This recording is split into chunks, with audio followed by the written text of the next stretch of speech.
की छवि के तौर पे औरतें चाहती हैं कि अगर पति हो तो राम स्वरूप जैसा, अगर बालक हो तो रामलला जैसा।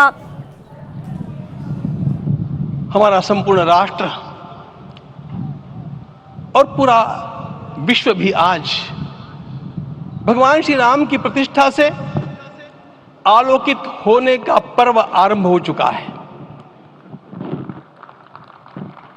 यह केवल एक मंदिर में एक मूर्ति की प्रतिष्ठा नहीं है, यह इस देश की अस्मिता, इस देश का स्वाभिमान और इस देश का आत्मविश्वास, इसकी प्रतिष्ठा है।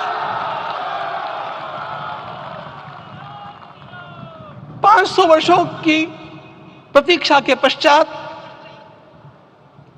यह संभव हो सका। इसके जो अनेक कारण हैं उनके ऊपर तो आलोक हमारे सारे सम्माननीय अभ्यागत डालेंगे ही। मैं केवल एक काम के लिए यहां पर खड़ा हूं, छोटा सा काम। कारण तो अनेक होते हैं, लेकिन अनेक कारण मिलते मिलते आखिर वे एक विशिष्ट स्तर तक पहुंच जाते हैं और उस स्तर पर कोई महापुरुष हम लोगों को उपलब्ध होता है और उस विभूति के कारण युग परिवर्तित हो जाता है। इस प्रकार का परिवर्तन लाने के लिए अपने जीवन को साधना पड़ता है और इस प्रकार जीवन साधने वाले हमारे इस देश की परंपरा के अनेक महान रत्नों में आज हम लोगों को समय की आवश्यकता, युग की आवश्यकता, सनातन के अंतःकरण की आवश्यकता के रूप में हमारे सम्माननीय प्रधानमंत्री जी प्राप्त हुए हैं।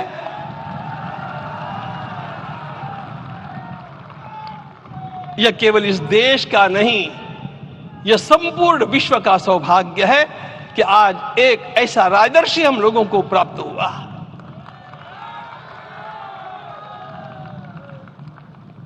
आपके मंगल हाथों से आज प्रतिष्ठा होने की बात थी, वह स्वाभाविक भी था, वो होना ही था मित्रों। लेकिन मुझे इस बात का आश्चर्य हुआ जब मुझे लगभग 20 दिन पूर्व समाचार मिले कि माननीय प्रधानमंत्री जी को इस प्रतिष्ठा के लिए स्वयं अपने लिए क्या क्या अनुष्ठान करके सिद्ध करना चाहिए स्वयं को, उसकी नियमावली आप लिख करके भेजें।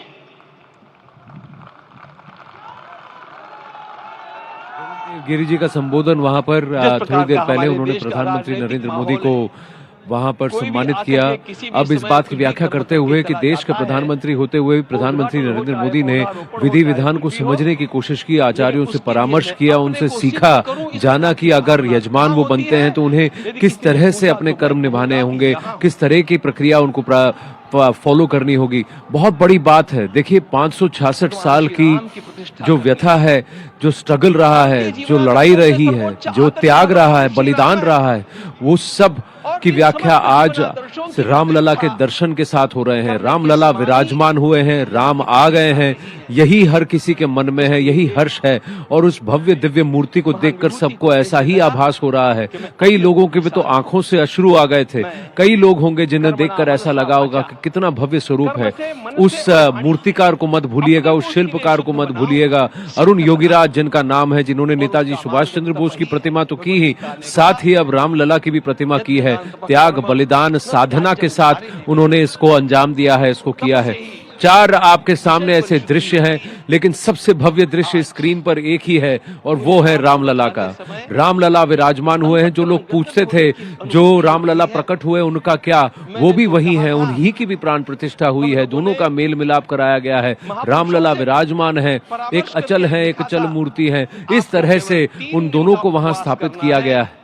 कितना भव्य दिव्य और एक तेज उमड़ता हुआ दिख रहा है। और एक भक्त की तरह अपने भगवान को पूजा करते हुए दिखे प्रधानमंत्री नरेंद्र मोदी। 11 दिन का अनुष्ठान जिसका उन्होंने पालन किया और बाहर आकर सबसे पहले तो उन्होंने पूजा करने के बाद प्रभु श्री राम को साष्टांग दंडवत प्रणाम किया और उसको उनके जीवन में साकार होते हुए मैंने केवल देखा नहीं, मैं थोड़ा तार्किक हूं। आपकी परम पूजनीय माता जी से मिलकर के मैंने उसको रिकन्फर्म भी किया था कि आपका ये अभ्यास 40 वर्षों का है।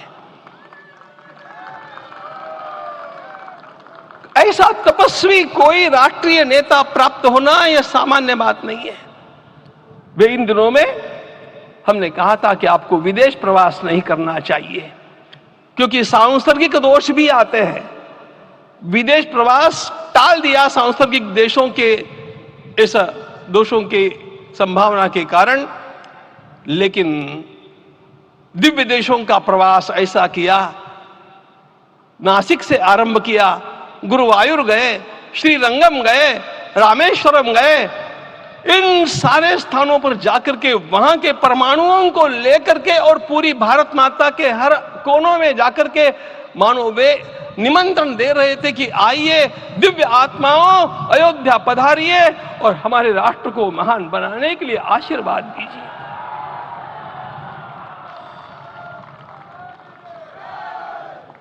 हमने केवल कहा था 3 दिनों तक आपको भूमि शयन करना चाहिए।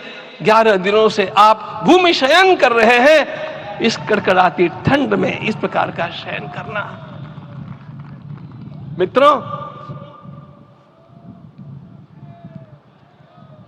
ब्रह्मा जी ने सृष्टि को निर्माण किया।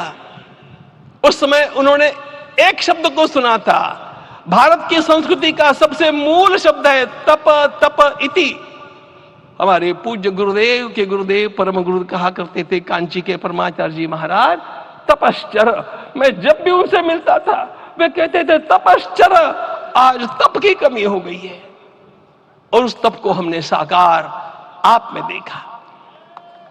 मुझे इस परंपरा को देखते हुए केवल एक राजा याद आता है जिसमें यह सब कुछ था, और उस राजा का नाम छत्रपति शिवाजी महाराज। छत्रपति शिवाजी महाराज। मित्रों, लोगों को पता नहीं है शायद, वे स्वयं जब मल्लिकार्जुन के दर्शन के लिए श्रीशैलम के ऊपर गए, 3 दिन का उपवास किया, 3 दिन शिव मंदिर में रहे, और महाराज ने कहा कि मुझे राज्य नहीं करना है, मुझे संन्यास लेना है, मैं शिव जी की आराधना के लिए जन्मा हूं, मुझे संन्यास लेना है, मुझे वापस मत ले जाइए। इतिहास का वो बड़ा विलक्षण प्रसंग है। उस प्रसंग में उनके सारे ज्येष्ठ मंत्रियों ने उनको समझाया और लौटा करके लाया कि यह भी आपका कार्य भगवत सेवा ही है। आज हम लोगों को उसी प्रकार के एक महापुरुष ऐसे प्राप्त हुए हैं जिसको भगवती जगदम्बा ने स्वयं हिमालय से लौटा करके भेज दिया कि जाओ भारत माता की सेवा करो। तुम्हें भारत माता की सेवा करनी है। मैं अपने को कभी श्रद्धा रखने के बारे में भावुक नहीं पाता हूं, लेकिन कुछ स्थान ऐसे होते हैं जहां पर आदर के साथ अपना मस्तक अपने आप झुक जाता है। ऐसा एक स्थान हम लोगों को उच्च पदस्थ इस राजर्षि ने जब दिखाया तो मुझे छत्रपति शिवाजी महाराज के गुरु समर्थ रामदास स्वामी महाराज की याद आ गई। उन्होंने शिवाजी का वर्णन किया, निश्चयाचा महामेरु, निश्चयाचा महामेरु, बहुत जनासी आधारू, अखंड स्थितिता निर्धारू, श्रीमंत योगी, श्रीमंत योगी, श्रीमंत योगी। हम लोगों को आज एक श्रीमंत योगी प्राप्त हुआ। आज मैं यहां पर केवल इसलिए खड़ा हूं कि इतने तपस्या के पश्चात इन सारे महात्माओं की अनुमति लेकर के और उनके आशीर्वाद लेकर के उनका यह तप पूर्ण करने के लिए, उसकी सांगता के लिए उनको चरणामृत दिया जा रहा है। आप सबकी सहमति हो तो आप सब लोग ओंकार का घोष करके मुझे सहमति दें।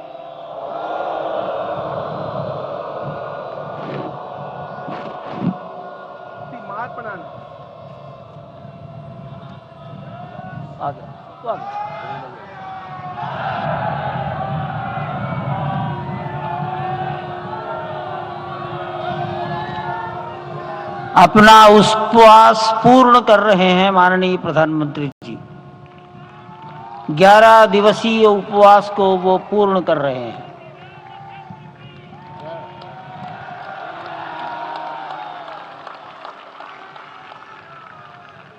मैं श्री राम जन्मभूमि तीर्थ क्षेत्र के अध्यक्ष पूज्य महंत नृत्य गोपाल दास जी महाराज,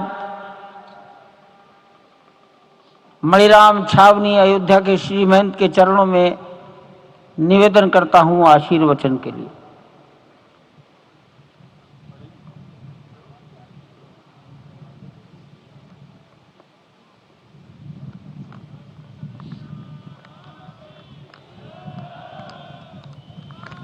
कॉर्डलेस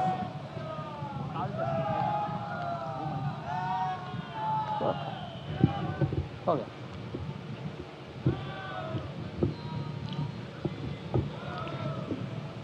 श्री सीताराम जी महाराज की जय। बड़े सौभाग्य की बात है, भगवान राम की पावन जन्मभूमि पर भगवान का महोत्सव हो रहा है। इससे बढ़कर के और क्या बात हो सकती है। वास्तव में भगवान की लीला ऐसी है कि इसका वर्णन नहीं किया जा सकता है। इसलिए हम सभी लोग भगवान राम की पावन जन्मभूमि पर हृदय से अपना स्नेह, अपनी श्रद्धा समर्पित करते हैं। माननीय मुख्यमंत्री योगी आदित्यनाथ जी महाराज।